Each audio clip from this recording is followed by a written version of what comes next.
We are counting down the 22 forgotten foods that sustained families through the Great Depression and shaped American kitchens for generations. From make-do dinners that stretched a single pound of beef to creative cakes conjured from canned soup and vinegar, these dishes tell stories of resilience, resourcefulness, and the power of community in the hardest times. Some recipes are simple, others unexpectedly inventive, but each one reveals how ordinary people transformed humble ingredients into survival and memories that linger far beyond the dinner table. Which meal topped the list as the most ingenious of its era? Let's begin our journey with number 1. Number 1. Meatloaf with oats or breadcrumbs stood as the backbone of countless Depression-era suppers. In kitchens from Ohio to the rural Midwest, mothers learned from WPA extension instructors how to stretch a single pound of beef, once a luxury, into a meal that could feed 5 hungry mouths. The secret was soaking stale bread or rolled oats in milk or water, blending them with chopped onion and scraps of meat, then packing the mixture tight into a tin.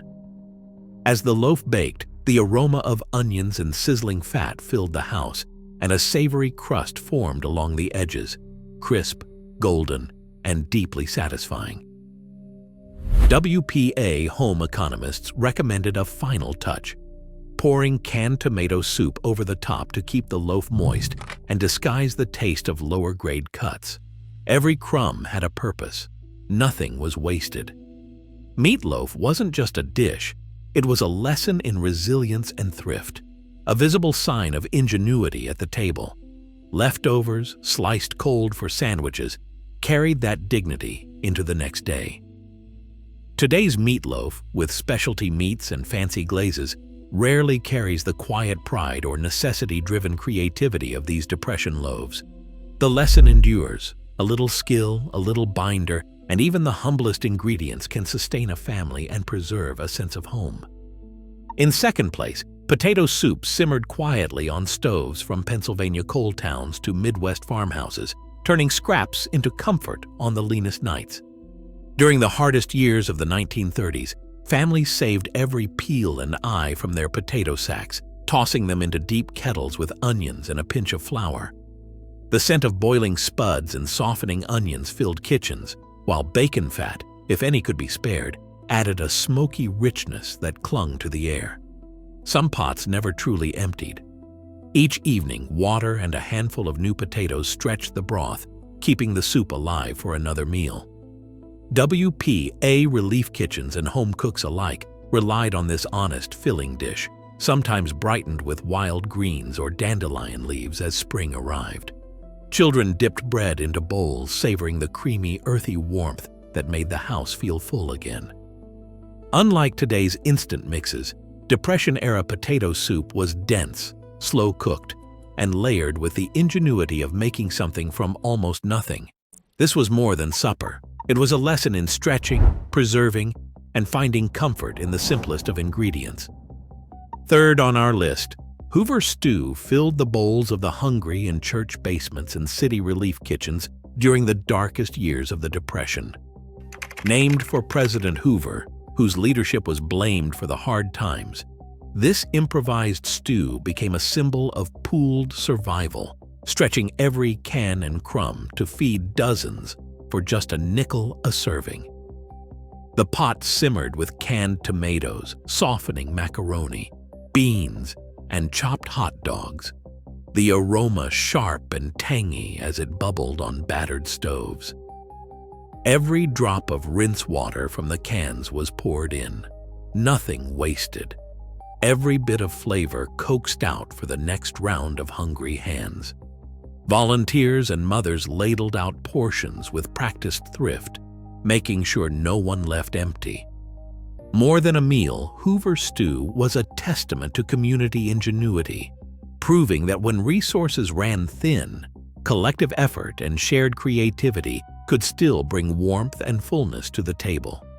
Today, its legacy lingers as a reminder that survival often depends on what neighbors can create together, not just what's in the pantry.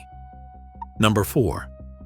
Poor man's meal brought sizzling comfort to crowded city tenements when the Depression emptied pay envelopes and pantries alike.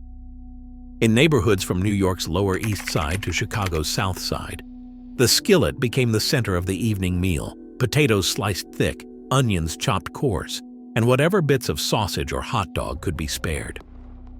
The first hint of supper was always the hiss of onions in hot fat, their sharp scent filling narrow hallways and drifting out over stoops. As potatoes browned and crisped at the edges, meat scraps were added, their saltiness infusing every bite. Parents stretched the pan with a little more potato, a little less meat, while children waited for the prized crispy bits stuck to the bottom. Bread, torn by hand, was used to mop up the savory grease left behind. Nothing wasted, every drop valued. This wasn't just a meal, it was a lesson in making do, a nightly ritual that turned scarcity into sustenance.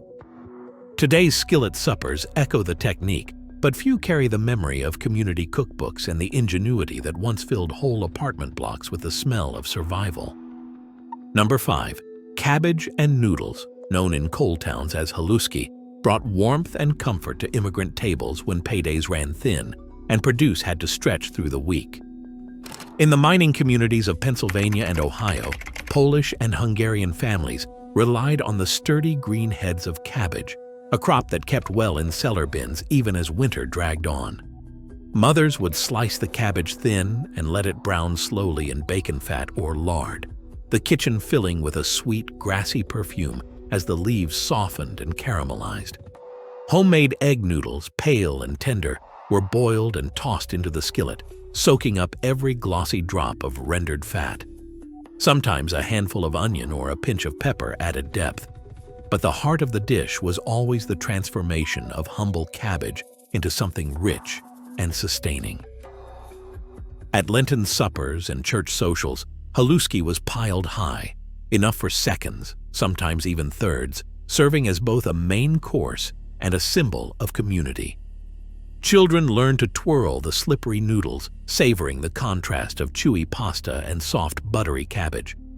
Unlike modern pasta dishes, which often chase novelty or abundance, haluski proved that thrift and tradition could coax deep flavor from the simplest garden fare.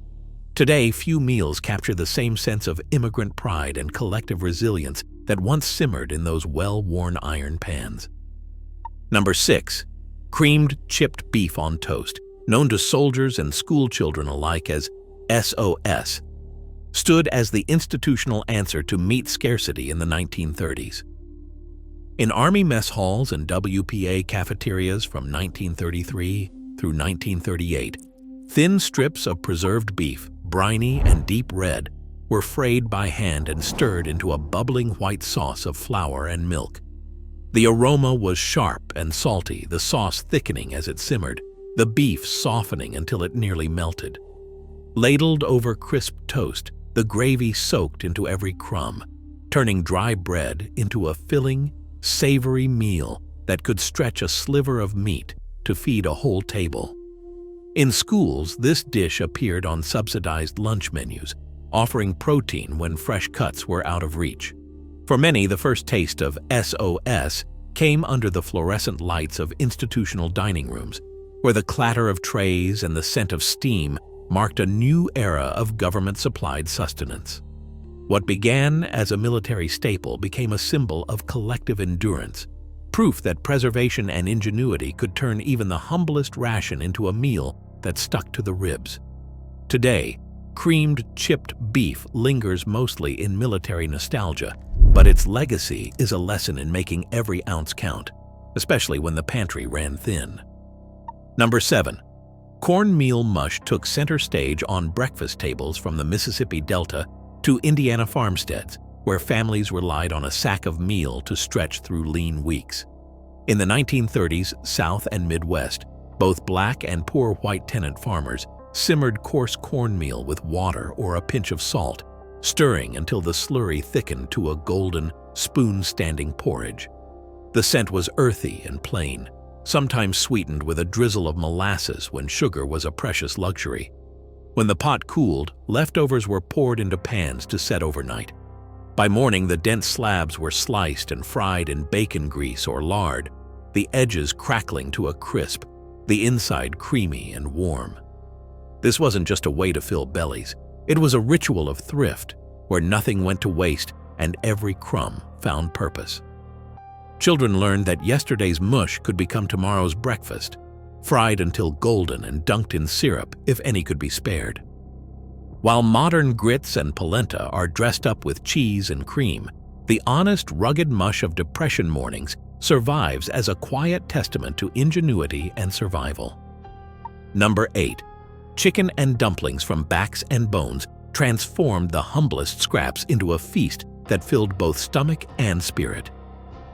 In Midwest and Appalachian farm kitchens, families saved every bony back, neck, and wing from Sunday's chicken, simmering them for hours until the broth turned golden and the house filled with the scent of simmering fat and pepper. The pot bubbled quietly on the stove, drawing out every bit of flavor from marrow and cartilage, while flour, baking powder, and a pinch of salt became soft, pillowy dumplings ready to soak up the rich, savory liquid. Mothers would drop spoonfuls of dough into the rolling broth, watching as the dumplings puffed and floated, transforming the pot into a hearty, rib-sticking meal that could stretch across days. The bones were picked clean, the broth strained and reused for soups or gravies throughout the week. Nothing wasted, every drop valued. Sunday dinners became a ritual of resourcefulness and togetherness, with children jostling for the biggest dumpling and parents proud to serve a meal that tasted of abundance, even in lean years. Unlike today's rotisserie chicken or boxed mixes, Depression-era chicken and dumplings were built on patience and skill, proving that with slow cooking and a little ingenuity, scraps could become a celebration. The memory lingers in the warmth of a kitchen where thrift and love simmered side by side. Number 9. Mulligan stew simmered over campfires at the edges of America's busiest rail hubs, Chicago, St. Louis, Kansas City, where men with nowhere to go gathered in makeshift camps during the worst years of the Depression. In 1937, Jack Walker, a rail rider interviewed by the Federal Writers Project, remembered, "We all tossed our luck into that pot. A can of beans, a stub of carrot, a hunk of salt pork. Nobody went to bed hungry if the stew held out." The ritual began with the setting of the battered kettle, each man contributing what he could spare. A potato from a jacket pocket, a bone saved from lunch, a handful of dried beans, sometimes even a wild turnip or onion foraged from the track sides. The pot bubbled over open wood fires, the aroma of wood smoke and stewing vegetables drifting through the jungle camp as the stew thickened and flavors mingled. No recipe existed, only the rule of generosity and the hope that the next arrival would bring something extra to share. Mulligan stew was more than a meal. It was a lesson in solidarity, proof that even in the leanest times, survival depended on pooling resources and trusting in community. Unlike modern one-pot dinners, Mulligan stew carried the taste of improvisation and the dignity of mutual aid. Its memory lingers wherever strangers become neighbors around a shared fire. Number 10. Dandelion green salad brought a burst of wild green vitality to Dust Bowl tables when gardens lay barren and store shelves emptied by spring. In 1935, Nurse Edith Kellum noted in her relief report that children in Oklahoma and Kansas, sacks in hand, combed vacant lots and fence lines for the first dandelion shoots, sharp-scented, earthy, and stubbornly bright against the parched soil. Mothers rinsed the greens, then tossed them with a splash of vinegar, or, if luck allowed, a spoonful of bacon grease, the dressing sizzling as it hit the bowl. The leaves, tender yet slightly bitter, offered iron and vitamins that kept scurvy and rickets at bay, a fact confirmed by field nurses who tracked the health of families living on little more than beans and bread. For many children, foraging was a point of pride, a chance to put something fresh and nourishing on the table before the first paycheck or relief wagon arrived. Unlike today's salads, which rely on abundance and choice, dandelion green salad was a celebration of resourcefulness, a seasonal ritual that turned weeds into a badge of survival and hope. Number 11. Peanut butter bread-filled lunchboxes and cafeteria trays in the Midwest and Great Lakes during the hardest years of the Depression. In 1933, as school boards scrambled to keep children fed through the winter, Chicago administrators noted in their minutes, "It is plain, but it sticks to their stomachs better than soup," and teachers say the room smells like home for a change. The bread itself was dense and nutty, made from flour, a scant spoonful of sugar, baking powder, and a generous scoop of peanut butter blended right into the dough. As the loaf baked, it filled the halls with a warm, roasted aroma, comforting and rich, even when the ingredients were few. Slices were thick, the crumb heavy and faintly sweet, sometimes sticking to the roof of a child's mouth with each bite. Peanut butter, a cheap source of protein when milk and eggs ran short, gave the bread staying power through long mornings. For many children, this was more than a meal. It was a promise that someone cared, a rare treat that made the classroom feel safe and familiar. Unlike today's soft, sweet sandwich loaves, Depression-era peanut butter bread was honest and filling, a quiet act of care baked into every slice. Number 12. Beans and cornbread anchored supper tables from the Mississippi Delta to Appalachian foothills, where tenant farmers and sharecroppers counted every calorie and every coin. In church basements and clapboard homes, a pot of pinto or black-eyed peas simmered all day with a ham bone or a handful of salt pork, filling the air with a smoky, savory perfume that promised comfort even before the first bowl was ladled out. The beans softened slowly, their broth turning thick and almost sweet as onions and chilies melted into the mix. Cornbread, baked in heavy cast-iron skillets, emerged golden and crisp at the edges, the scent of toasted corn mingling with the steam from the bean pot. Slices were broken by hand, edges dunked in the rich pot liquor, soaking up every last drop. At Wednesday night suppers and Sunday fellowship meals, second helpings weren't just allowed, they were expected, a sign of welcome and abundance in lean times. Children learned to savor the contrast, the dense, crumbly bread against the creamy beans, the sharp tang of vinegar or hot sauce passed down the table. Beans and cornbread did more than complete a meal. Together, they formed a complete protein, quietly sustaining bodies and spirits alike. Today's versions might be sweetened or served as a side, but the old pairing was a centerpiece, proof that with resourcefulness and community, even humble staples could become a feast. Number 13. Milk toast offered gentle comfort when hard times called for something soft and soothing. In tenement kitchens and rural farmhouses alike, parents reached for stale bread and a pot of milk, sometimes stretched with water or thinned cream. When illness, old age, or simply a lack of appetite made heavier fare impossible. Slices of bread, sometimes browned in the oven for a hint of crispness, were laid in shallow bowls. Steaming milk, sweetened with a pinch of sugar and dusted with nutmeg, was poured over the top until the bread softened and swelled, soaking up warmth and turning tender beneath the spoon. The aroma was subtle, part dairy, part spice, a faint echo of better days.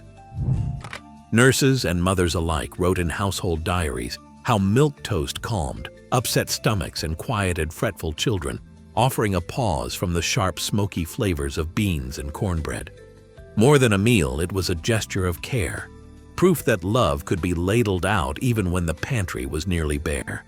Today, milk toast is rarely seen outside old cookbooks, but in those years it meant reassurance, nourishment, and the memory of someone watching over you. Number 14. Oatmeal with molasses or brown sugar stood as the quiet hero of Depression-era mornings, filling empty bellies from city row houses to country farmsteads. In the 1930s and 40s, parents rose early to stir steel-cut oats in big iron pots, the grains slowly swelling and softening in water, or, if luck allowed, a splash of milk. The aroma was earthy, comforting, a promise of warmth on cold days. When white sugar ran out, dark molasses or a spoonful of brown sugar gave the bowl its deep caramel sweetness, the syrup sinking into every creamy bite. WPA school interviews recall children claiming, "It held us till noon," a testament to the grain's staying power when lunch was far away. Sometimes dried fruit or a pat of butter appeared, but most mornings it was just oats transformed by heat and thrift. Oatmeal doubled as supper on lean nights, stretching a sack of grain across weeks. Unlike today's instant packets, these bowls were dense, chewy, and honest, proof that a humble breakfast could carry a family through the hardest hours. Number 15. Rice and raisins offered a gentle sweetness that bridged the gap between meal and dessert when sugar was scarce and budgets even tighter. In the 1930s, Italian, Jewish, and Southern black families in city neighborhoods stretched imported rice, then a bargain staple. By simmering it with plump, syrupy raisins, a pinch of salt, and sometimes a drizzle of condensed milk, if any could be spared. The scent of steaming rice and swelling dried fruit filled small kitchens, promising comfort on cold evenings. Children watched as the raisins softened and burst, their sweetness blooming into the bland grain, transforming a plain bowl into something special. Some mothers added a knob of butter or a splash of canned milk, letting it pool rich and creamy on top, while others served it plain, warm from the pot. Shared after supper or as a rare breakfast treat, rice and raisins proved that a handful of dried fruit could lift a humble grain into a memory. Modern rice puddings often chase richer flavors, but few capture the thrift or quiet joy of those Depression-era bowls. Sweetness coaxed from almost nothing, and every spoonful a small celebration of making do. Number 16. Slug burgers turned thrift into a signature taste across northern Mississippi and the Tennessee border towns during the leanest years of the 1930s. Sold for a nickel at lunch counters in Corinth and Tupelo, these patties stretched every scrap of pork or beef with a generous handful of bread, flour, or potato meal. Never soy in those early days, despite later legend. The mix was shaped into thin rounds, fried hard in bubbling grease until the crust snapped crisp under a diner's bite. The inside soft and savory, the scent of salt and sizzling fat drifting out onto Main Street. Local women and teenagers worked the griddles, flipping a dozen burgers from a single pound of meat, each one a small miracle of resourcefulness. Mrs. Coretta Lee remembered, "My mama took saved bacon grease, a spoon of flour, and the last bit of meal. That made a patty fat enough for 3 of us." For black families and poor white sharecroppers, the slug burger was more than a meal. It was a way to keep the doors open, bellies full, and pride intact when cotton prices collapsed and cash was scarce. Today's slug burger festivals may tout soy extenders and nostalgia, but the original Depression burger was a lesson in commercial ingenuity, feeding a community 5 cents at a time by making a little go a long way. Number 17. Salmon patties brought the taste of the sea to dinner tables far from the coast, thanks to the humble can and a hot skillet. In the 1930s and 40s, families from New England mill towns to Pacific Northwest logging camps relied on preserved seafood when fresh meat was out of reach. Canned salmon, bones and skin included, became a rare luxury that could be stretched, mashed with breadcrumbs or leftover potatoes, bound with an egg if one could be spared, and shaped into thick, soft patties. As they hit the pan, the scent of briny fish and sizzling oil filled the kitchen, and the patties crisped to a golden crust while staying moist inside. Mothers often mashed the soft bones right into the mix, quietly adding a boost of calcium to the family's diet. Served with a squeeze of lemon or a splash of vinegar, salmon patties made a meal feel special, even in a meatless month. For children, the crackle of frying and the salty aroma meant something different on the plate, a break from beans or bread, and a reminder that canned goods could carry distant flavors inland. Today's versions are richer, but Depression-era salmon patties proved that preserved protein, skillfully handled, could turn scarcity into a small feast. Number 18. Vinegar pie delivered a burst of tangy sweetness to prairie tables when apples and berries had vanished from the cellar. In the farm kitchens of the Great Plains, especially among German and Mennonite families, Sunday dessert was a cherished ritual, even in the leanest years of the 1930s. When the last jar of fruit preserves was gone and sugar was rationed, home bakers turned to pantry alchemy, a simple filling of vinegar, water, sugar, and a spoonful of flour or cornstarch poured into a lard-based crust. As the pie baked, the sharp scent of vinegar mellowed, mingling with caramelizing sugar to mimic the tartness of apples or lemons. The filling set to a glossy, translucent custard, its flavor bright and unexpected, a surprise to anyone who doubted that a splash of vinegar could become dessert. Sliced and served at after-church gatherings, vinegar pie was more than a substitute. It was proof that creativity could conjure celebration from bare shelves. Today's fruit pies rely on abundance, but this Depression-era classic reminds us that ingenuity, not luxury, defined the sweetest moments of survival. Number 19. Prune pudding became one of the most debated desserts of the Depression, thanks to its prominent role at the White House table. In 1933 and 1934, as the nation grappled with bank failures and breadlines, Eleanor Roosevelt insisted on serving prune pudding at official dinners, a gesture meant to reflect the austerity facing ordinary Americans. The pudding itself was built from boiled prunes, their scent jammy and faintly spiced, thickened with a spoonful of flour or cornstarch until it set with a soft, yielding wobble. Some cooks added a dash of cinnamon or lemon for brightness, but the heart of the dish was always a handful of dried fruit, transformed into something resembling luxury. The press was sharply divided. Some called it a noble act of solidarity, while others saw only pointless austerity in such a humble dessert served beneath gilded ceilings. Letters to the White House poured in both praise and ridicule. Eleanor Roosevelt replied to one critic, "It may not be to your taste, but I have eaten it by preference." For families at home, prune pudding was proof that thrift could be dignified, stretching the last jar of preserves into Sunday dessert, and teaching children that even a simple fruit could carry the weight of national symbolism.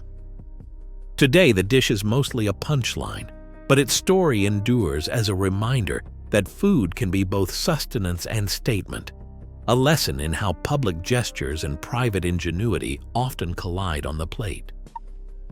Number 20. Mock apple pie turned pantry desperation into a marketing marvel, convincing families they could serve a familiar dessert without a single apple in sight. During the mid-1930s, as fruit prices soared and sugar was rationed, Nabisco's Ritz crackers became the unlikely hero of the pie plate. Housewives crumbled the golden, buttery crackers into a waiting crust, then simmered them with water, sugar, a dash of cream of tartar, and a sprinkle of cinnamon. As the mixture baked, the kitchen filled with the scent of warm spice and bubbling syrup, and the crackers softened, taking on the tender bite and sweet tang of stewed apples.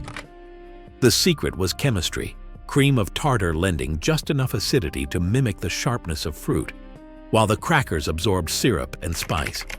Nabisco leaned into the craze, promoting the recipe in newspapers and radio spots. Though no public archive confirms the often-quoted 27% sales jump, period ads and contest submissions show mock apple pie swept the nation, blending corporate ingenuity with homegrown thrift. For many families, serving a slice meant more than dessert. It was proof that cleverness and a good story could conjure abundance from almost nothing. Today's versions, made for nostalgia, rarely capture the sense of surprise or the pride that came from fooling the palate and stretching a brand new box of crackers into a taste of remembered plenty. Number 21. Wacky cake, sometimes called depression cake, turned kitchen chemistry into celebration when eggs, milk, and butter vanished from pantry shelves. In the 1930s and through wartime rationing, families across America swapped birthday candles for a square of this improbable chocolate cake, first shared in mimeographed school newsletters and church cookbooks. The secret was in the fizz: cocoa and flour blended with sugar, a splash of vinegar, and a spoonful of baking soda. As water hit the dry mix, the batter bubbled and foamed, filling the kitchen with a tangy, earthy aroma. Poured into a battered pan and slid into the oven, the cake rose dark and springy, its crumb moist and almost impossibly tender for a dessert with no dairy or eggs. Children pressed noses to the oven door, marveling at how a simple reaction could conjure a treat from so little. For many, wacky cake marked birthdays and Sunday suppers, proof that joy could be baked even in hard times. Sliced and dusted with powdered sugar, it brought laughter to tables that knew too much worry. Today's vegan cakes echo the same method, but few carry the triumph of those first slices. When a bit of cocoa, a dash of vinegar, and a clever trick turned scarcity into celebration. Number 22. Tomato soup cake brought a playful twist to Depression-era potlucks, turning a pantry staple into a conversation starter. In 1933, as Campbell's Soup began printing recipes on labels and church cookbooks spread the word, home bakers discovered that a can of tomato soup could do more than stretch a stew. It could transform a cake's crumb into something rich, moist, and deeply spiced. The batter, tinged a faint pink and scented with cinnamon, nutmeg, and cloves, puzzled children who peeked into mixing bowls, but the aroma that filled the kitchen was pure comfort, warm, sweet, and just a little tangy. As the cake baked, the soup's acidity deepened the flavor of the spices, and the crumbs stayed soft for days, even without butter or eggs. Raisins or chopped nuts sometimes found their way in, depending on what was left in the pantry. Sliced thick and served at church socials or family gatherings, tomato soup cake was more than a novelty. It was proof that creativity could conjure a treat from the most unlikely can on the shelf. Modern cakes rarely carry the same sense of surprise or resourcefulness. The legacy of tomato soup cake endures in community cookbooks and family stories, a reminder that ingenuity, not abundance, made celebration possible, even in the hardest years. From the humble meatloaf stretched with oats to the playful surprise of tomato soup cake, our journey through these 22 Great Depression foods reveals more than recipes. They are survival manuals written in flour, fat, and ingenuity. Across the list, the common thread is clear. Every dish was born from necessity, transforming scraps and staples into meals that sustained bodies and spirits. Patterns emerge. Ingredients were stretched, nothing was wasted, and even desserts like vinegar pie and mock apple pie proved that creativity could triumph over scarcity. The most shocking entries, like mulligan stew crafted from whatever strangers pooled together, and slug burgers made of soy-extended meat, remind us how families and communities adapted with dignity. The ranking honored foods that offered not just calories, but comfort and connection, turning hardship into heritage. These dishes show that resilience and resourcefulness can be as nourishing as any ingredient. In remembering what families endured and created, we honor a legacy. Good food does not require wealth, only wisdom and care for one another.